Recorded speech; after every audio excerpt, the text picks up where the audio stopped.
Before the Industrial Revolution, wind, water, and muscle were the only power sources enabling a city to gather inputs.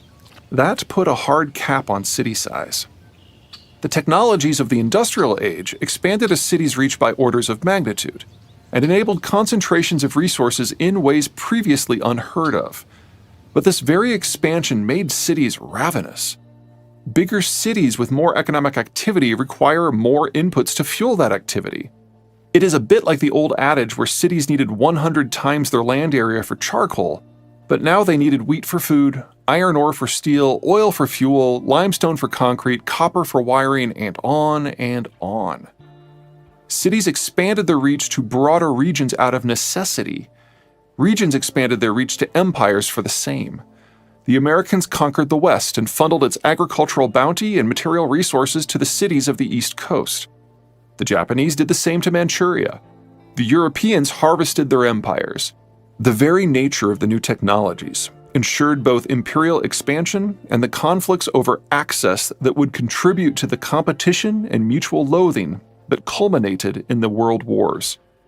Fast forward to after World War II, and the Americans' order removed even theoretical limits on just how far a city could reach. Coal, food, even people could now be brought in from somewhere else.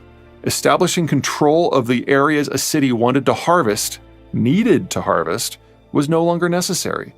With the world now the harvesting ground, all cities could increase in size.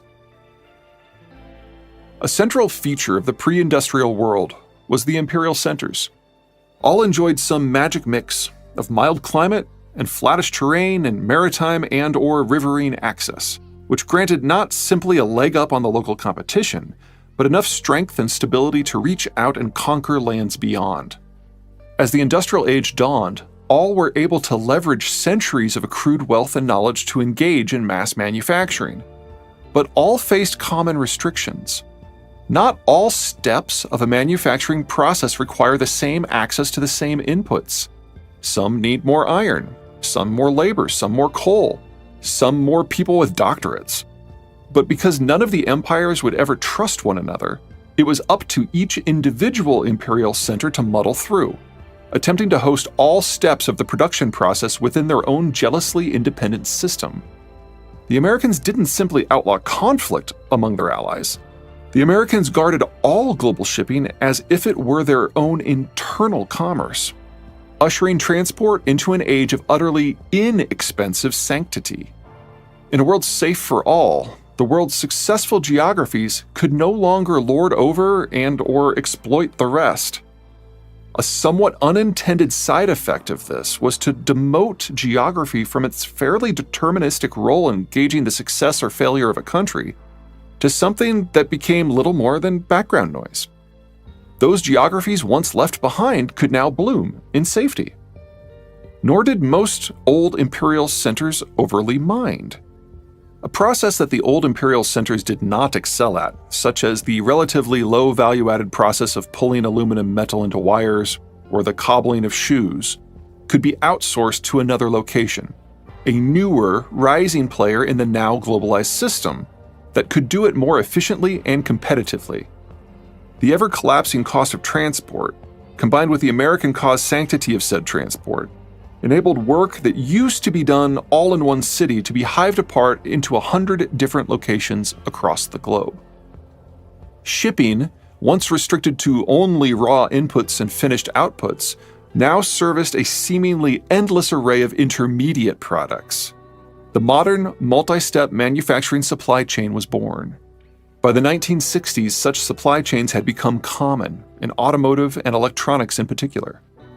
South Korea, Brazil, India, and China were simply the four biggest of the several dozen powers who suddenly held real roles.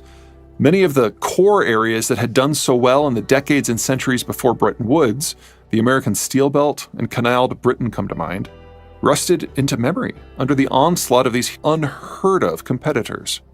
The Cold War and post-Cold War eras of extended global stability enabled more and more countries to join the fun.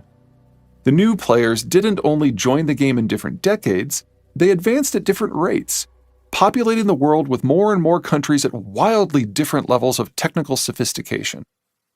As of 2022, there are advanced technocracies in Western Europe, Japan, and Anglo-America. Advanced industrialized economies in Northeast Asia and Central Europe. Rapidly industrializing economies in Southeastern Europe, Latin America, Anatolia, and Southeast Asia. And mixed economies in China, South Asia, Latin America, and the former Soviet Union. Ever more complex supply chains link them together. All were made possible by more and cheaper transport, which generated greater economic development and integration, which in turn demanded more and cheaper transport. Add in bigger ships, containerization, and a new style of port, and not only did the many frictions that inhibited countries trading with their neighbors get sanded down, they melted away to the point that transoceanic, truly global, multi-step trade could not only become possible, but the everyday norm. As of 2022, some 80% of global trade by volume and 70% by value is transported by ocean-going vessels. As the text matured and the transport system thickened and diversified, two contrasting thoughts wove together to define our modern system. First, industrial text became ever easier to apply. Forging steel is more difficult than fashioning it into rail lines, which is more difficult than laying the rail lines, which is more difficult than operating a train, which is more difficult than filling a rail car. When the imperial system ended, it wasn't like the Dutch and Japanese could take the rail systems they had built home with them. It was pretty easy for their former colonies to appropriate and operate the assets. Unlike pre-industrial technologies which required master craftspeople, much of the industrial age, and especially the digital age, has proven to be plug-and-play. Industrial techs have become ever more difficult to maintain. The ability to diversify supply systems over any distance means it is economically advantageous to break up manufacturing into dozens, even thousands of individual steps. Workers building this or that tiny piece of widget become very good at it, but they are clueless as to the rest of the process. The workforce that purifies silicon dioxide does not and cannot create silicon wafers, does not and cannot build motherboards, and does not and cannot code. This combination of reach and specialization takes us to a very clear and foreboding conclusion. No longer do the goods consumed in a place by a people reflect the goods produced in a place by a people. The geographies of consumption and production are unmoored. We no longer only need safe transport at scale to link production and consumption together. We now need safe transport at scale to support production and consumption themselves. In many ways, this is all great. Industrialization plus globalization has not only generated the fastest economic growth in history, collectively they have dramatically increased the standard of living of billions of people the world over. Unlike the shockingly unequal pre-industrial world, the industrialization-globalization combo has achieved the seemingly impossible duology of enabling the utterly unskilled to live at something above an abused subsistence level while pushing the frontiers of human knowledge and education further and faster and more broadly than ever before. But in far more ways, this is utterly awful. Modern vessels are fat beasts. Container ships running full tilt max out at just under 29 miles per hour.